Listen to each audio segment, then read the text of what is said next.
নমস্কার, আমি ডক্টর মুকুল Kumar Mondal, consultant neurosurgeon. আমি হেলথ পিলার হসপিটালে আছি এয়ারপোর্টে। তো আজকে আমরা যে জিনিসটা নিয়ে আলোচনা করতে চাই সেটা হচ্ছে এনসেফ্যালাইটিস। আজকে ওয়ার্ল্ড এনসেফ্যালাইটিস ডে, 22শে ফেব্রুয়ারি। তো এনসেফ্যালাইটিস রোগটা খুব আনকমন নয়, কিন্তু এই টার্মটা সাধারণ মানুষের কাছে কিছুটা অপরিচিত। এনসেফ্যালাইটিসের মানে হচ্ছে যে ব্রেনের মধ্যে প্রদাহ, ইনফ্লামেশন। যেমন আমরা অ্যাপেন্ডিসাইটিস বুঝি, টনসিলাইটিস বুঝি সাধারণ মানুষ, কিন্তু এনসেফ্যালাইটিস রোগটা বুঝি না। আগে একটা রোগ ছিল জাপানিজ এনসেফ্যালাইটিস, সেটারটা হয়তো অনেকেই চেনেন, কিন্তু এই টার্মিনোলজিটার সঙ্গে আমাদের হেলথ ওয়ার্কার বা সাধারণ মানুষের অবগতির ভীষণ প্রয়োজন। এই জন্যে যে এনসেফ্যালাইটিস রোগটা একদম মারণ রোগ। এনসেফ্যালাইটিস গত 2025 সালে আমরা দেখেছি ওয়ার্ল্ড ওয়াইড এনসেফ্যালাইটিসের সংখ্যা ছিল 15 লক্ষ। এই রোগের ফলে 40% মানুষকে বাঁচানো যায় না। তাদের মধ্যেও যারা বাঁচেন তারাও কিন্তু ব্রেনের বিভিন্ন রকম সমস্যা নিয়ে বাঁচেন। তো সাধারণ মানুষের জন্য জানা দরকার যে রোগটা কীভাবে নির্ধারণ করবে, মানে সাধারণ মানুষের অবগতি কীভাবে হবে যে এটা এনসেফ্যালাইটিস রোগ। তবে তো হসপিটালে নিয়ে যাবেন। তাহলে এনসেফ্যালাইটিস রোগটার কিছু লক্ষণ আমরা যদি জানি তখন সুবিধা হয় যে আমরা নিজের থেকেই বললাম এটা ব্রেনে ইনফেকশন হয়েছে, ইনফ্লামেশন হয়েছে, হাসপাতালে নিয়ে যেতে হবে তাড়াতাড়ি।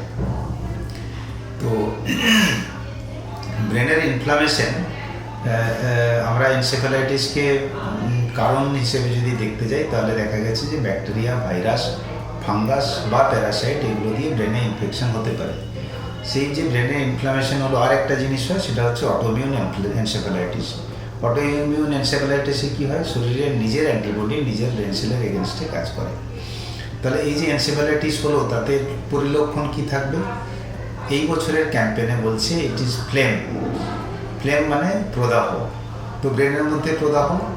F stands for flu like syndrome. মানে ফ্লু লাইক সিন্ড্রোম মানে হচ্ছে যে আমরা ফ্লু ভাইরাস যেমন দেখেছি, ইনফ্লুয়েঞ্জা ভাইরাস, ফ্লু ভাইরাস, তাদের সিমটম সবাই জানি।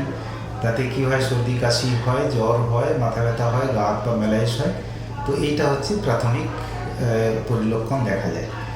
এল stands for loss of consciousness. মানে লস অফ কনসাসনেস, আনকনসাস না হলেও মানুষ ড্রাউজি থাকে, ঝিমিয়ে পড়ে, কথাবার্তা আটকে যায়, ঠিকমতো আপনার সঙ্গে কোঅপারেট করতে পারে না বা রেসপন্ড করে না, সেখান থেকে নিয়ে অজ্ঞান হয়ে যাওয়া বা আনরেসপন্সিভ হয়ে যাওয়া অবধি। এ স্ট্যান্ডস ফর অ্যাকিউট হেডেক। মানে হঠাৎ করে মাথা ব্যথা এরকম শুরু হয় বেশি মাত্রায়, যেরকম মাথা ব্যথা হয়তো আগে কোনো দিন দেখা যায়নি। পেশেন্ট নিজেই বুঝতে পারেন যে এই মাথা ব্যথাটা অন্য রকমের, সাধারণ মাথা ব্যথার মতো না। মাথা ব্যথার অনেক কারণ আছে, সর্দি কাশি, মন খারাপ, ঘুম না হওয়া, খিদে পাওয়া ইত্যাদি ইত্যাদি, সেরকম নয়। এই মাথা ব্যথাটা একটু অন্য মাত্রায়, খুব বেশি মাত্রায়, এবং পেশেন্ট তার সঙ্গে অস্বাভাবিক আচরণ করতে থাকেন। M stands for memory disturbance. মানে স্মৃতিশক্তিটা মানুষের ভুলে যায়, অনেকটা কথাবার্তা অসংলগ্ন বলেন। তো সেই অসংলগ্ন কথাবার্তার জন্য প্রথমে সন্দেহ হয় যে তাহলে ব্রেন ঠিকমতো কাজ করছে না, তো স্মৃতিশক্তিটা কমে যায়। এম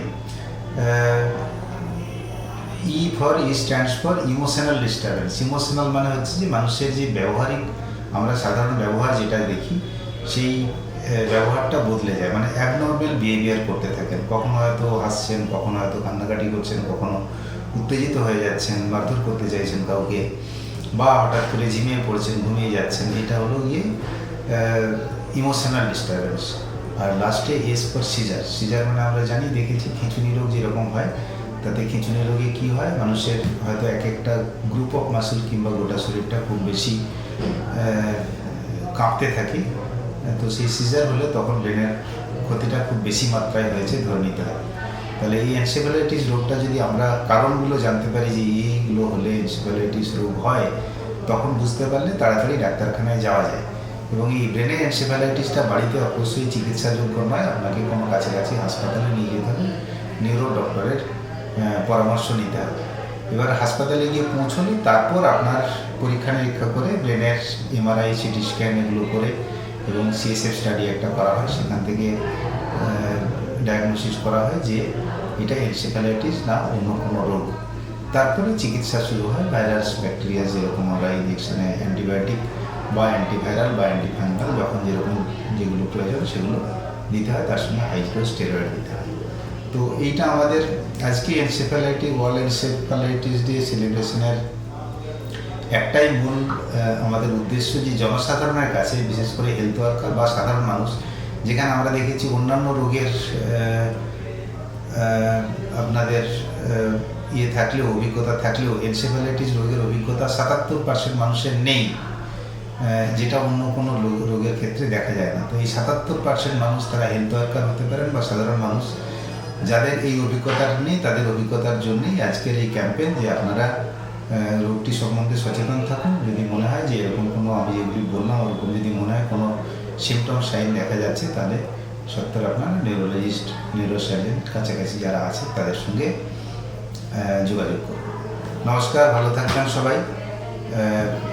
এনসেফ্যালাইটিস ডেতে এনসেফ্যালাইটিস কারণ না হোক সেটাই আমাদের কাছে কাম্য, কিন্তু বাই চান্স রোগ যদি হয় তখন তো চিকিৎসা করতে হবে। তো আপনারা সুস্থ থাকুন, ভালো থাকুন।